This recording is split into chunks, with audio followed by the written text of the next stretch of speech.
Hi, I'm Beth Burgess from Smiles Recovery Coaching, and I'm making this video today to explain to you what causes addiction.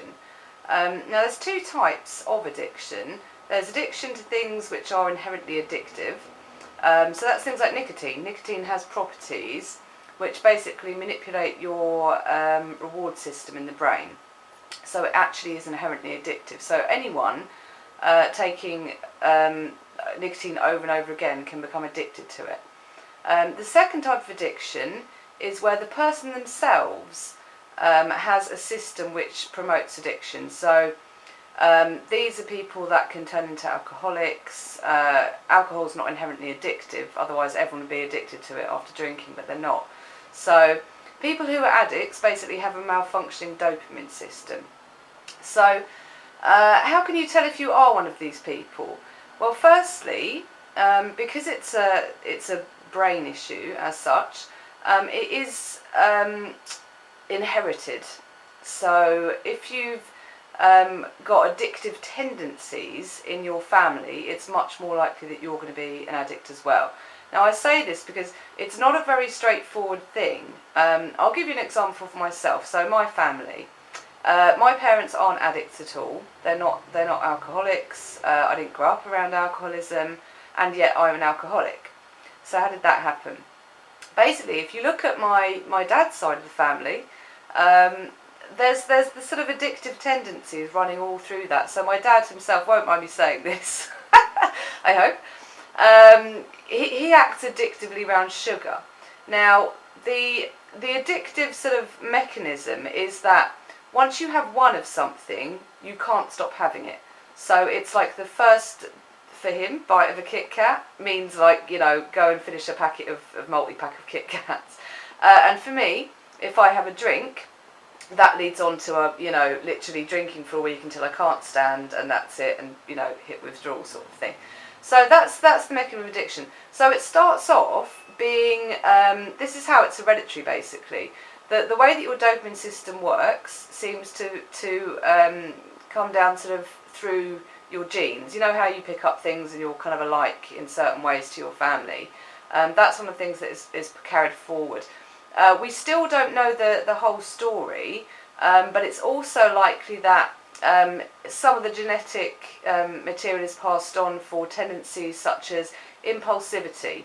So if you have that as a characteristic, that's part of like what's going to lead to addiction. So I certainly had that one. So that's kind of what sets it up. But what actually seems to cause it, so why, for example, is my dad not an alcoholic and yet I am one?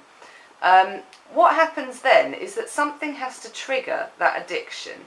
And again, this is as far as we know. I might make a video in 2 years' time that says actually we know exactly what it is.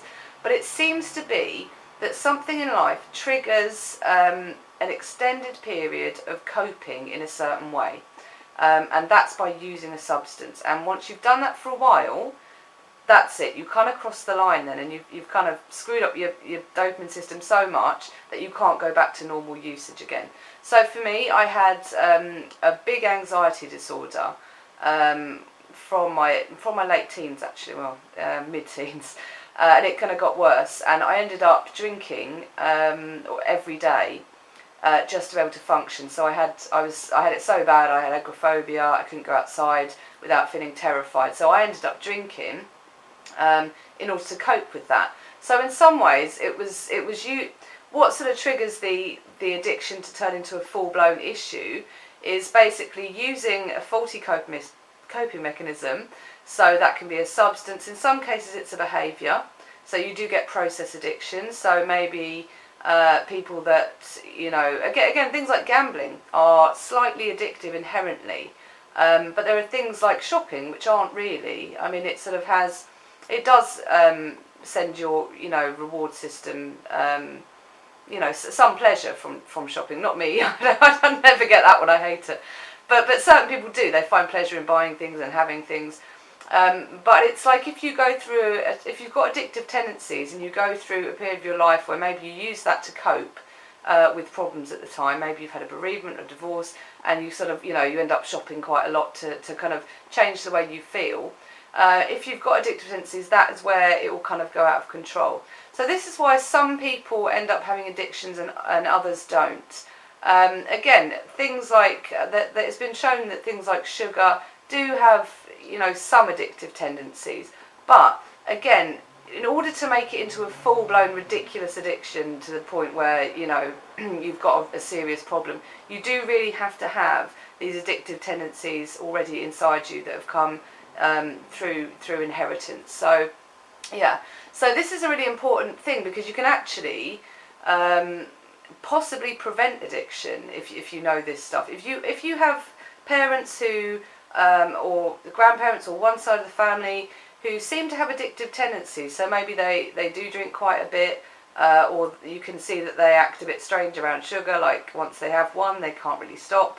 If you can see those tendencies happening, it's very, very important that if you do have problems in life, if you have some kind of trauma that happens to you, or you have some kind of mental health problem, just as I did, you do not, and I say this, it's easy to say it, but you must try not to start using something to change that. It's very, very important to actually get help with it, rather than turning to a substance to change the way you feel or to self-medicate, because that will end up in a whole world of other problems, which can, you know, addiction to alcohol can be fatal. I mean, it is fatal unless you address it in the end.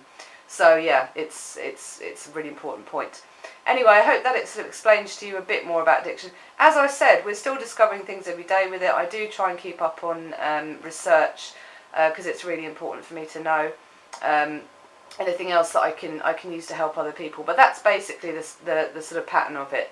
So if it's not something that's inherently addictive, you must have addictive tendencies in order to get addicted to it, which is then triggered by you using something as a coping mechanism to trigger off the long-term addiction. And once you have crossed that line, you can't go back.